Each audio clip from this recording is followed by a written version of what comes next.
কোনো no excuse, কোনো কথা শোনা হবে না। এবং 42 বছর ধরে থাকা খেসারত তোমাদের দিতে হবে। তোমরা ভাড়া পর্যন্ত দাও না মিয়া।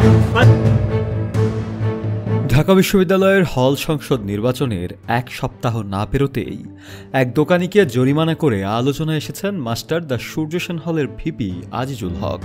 এছাড়া খাবারের মান ও কর্মচারীদের হাফ প্যান্ট পরা নিয়ে ক্যান্টিনের লোকজনকে তারা শাসানোর একটি ভিডিও সামাজিক যোগাযোগ মাধ্যমে সমালোচনার জন্ম দিয়েছে।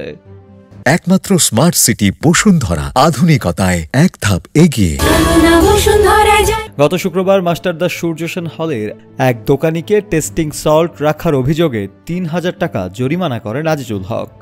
এর দুদিন পর রোববার সূর্যসেন হলের ক্যান্টিন মালিককে খাবারের মান উন্নত করতে ১৫ দিন সময় বেঁধে দেন হলের ভিপি হওয়া আজিজুল। সেখানে তিনি বলেন ৪২ বছর ধরে ক্যাফেটেরিয়া চালাচ্ছেন, অথচ শিক্ষার্থীরা ন্যূনতম উন্নয়নও দেখেনি। তাহলে আপনাদের রাখা হবে কেন? তিনি আরও বলেন ১৫ দিনের মধ্যে দৃশ্যমান পরিবর্তন আনুন, না হলে দায়িত্ব ছাড়তে মানসিক প্রস্তুতি নিন। আজিজুলের বিষয়টি সামনে আসার পর ফেসবুকে একটি পোস্ট দিয়েছেন ছাত্র শিবিরের সাবেক সভাপতি মির্জা গালিব।